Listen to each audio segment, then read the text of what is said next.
And Senator Smart Adeyemi has been officially sworn in as the lawmaker representing Kogi West Senatorial District. President of the Senate, Ahmed Lawan, administered the oath of office during Wednesday's plenary. He defeated Senator Dino Melaye in last month's rerun election and the following supplementary poll. Senator Smart Adeyemi joins me now on the news. All right, Senator Smart Adeyemi, let's start with the fact that you have been sworn in today at the Senate, but again, your victory came on the platform of frayed-nerves and also division within your constituency. What are you going to do in terms of reconciliation in your constituency? Well, I want to begin by saying that politics is all about interest. So irrespective of the political entity, there are bound to be disagreement because you have different people contesting on different political platforms. So you don't expect everybody to be together. But what is important is, irrespective of our position on issues, we should make sure that violence is not in any way encouraged or introduced into the game. Having said this, let me tell you that as far as we are concerned in the APC, we are one united family. Of course, we have issues with the oppositions, issues pertaining to their own opinion, which of course they are entitled to.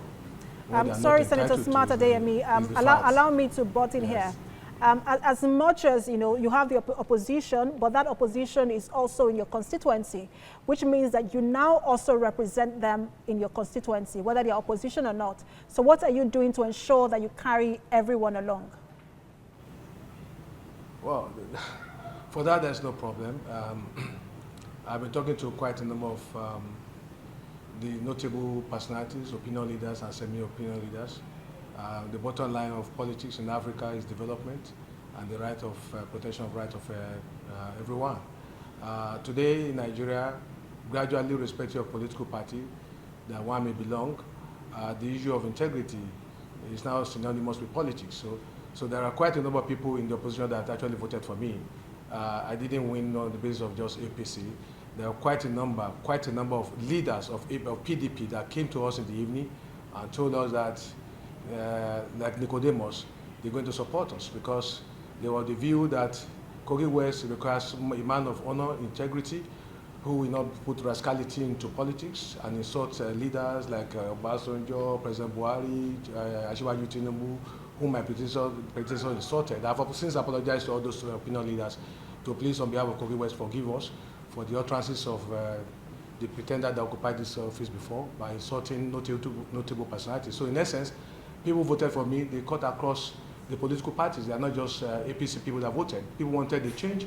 They wanted somebody who would represent them with honor and with integrity. And I think to a large extent, they believe that I can do that for them because I was in the Senate for 8 years.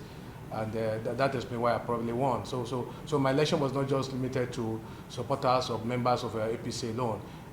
Members of other political parties, because we were just two in the race. So they were able to compare 8 years and 6 years of rascality in the chamber. Yeah. All right.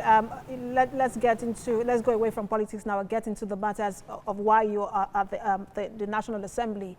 A lot of Nigerians say that, look, they have representatives at the National Assembly and they never really feel their impact.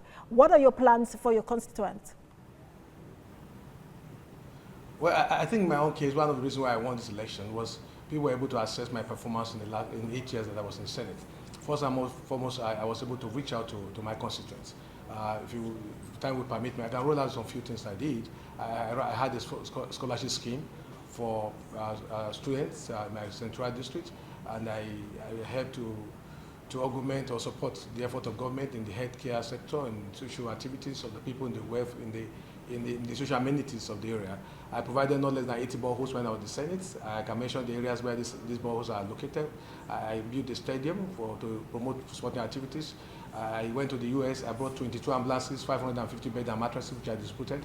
And I constructed a hospital in Igbaruku, in Kogi West. I put on that hospital in Egbe. Also in Yagba West, if you go to Bagun, there's an hospital I built there. I mentioned names of these communities now so that you don't hold the view that I'm just mentioning the things. If you go to Oduere, you see the hospital I built there. So looking at that aspect, I think my constituents are much more at home with me, and they are convinced that I'm going to assist in improving the well-being of our people. The Kabatu-Ilorin Road was awarded when I was in office. I was there, and my name was mentioned by the minister as the person who actually pushed for it. It stopped in 2014, and where it stopped in the hometown of Dino Melaye is where the road is still stopped. There's no any effort to go further. I intend to make sure that this road is completed. He's no longer there. You are there now. But you have been sworn in. Yeah, that what I'm but saying. Basically, he's no longer there. You are there now, so we just focus on what you're going to do. Yeah. Well, you know, if we talk about the future, we'll talk about the past. I'm only telling you that these are projects I initiated when I was in office, or I spearheaded them. The Kankada people, Abuki area, they are people who have not seen a third road, you know, since the creation of days. So one area I want to focus on is to make sure that Abuki is opened up to Kakanda, up to Jamata area. Then Kabatu Omo Road is begging for attention of federal government. There are quite a number of federal government projects begging for attention. We have a power station in Kabada, it's under construction. I initiated it when I was in the office. It's still where we left it. These are projects I want to go back to ensure that they are completed. Omi, in our area, we have a power generating station, Omi Dam, in the Agba West. I intend to do all the politics, all the lobbying that is required to bring the attention of federal government to some of these projects so that people can have improved standard of living, so that this project can accelerate socio-economic activities of Kogi West, and we can get our younger generation fully employed. So these are areas I want to focus on, God willing, as we commence the third term in the National Assembly. I will definitely keep tabs on those projects. Many thanks to you, Senator Smart Adeyemi, for joining us on this hour.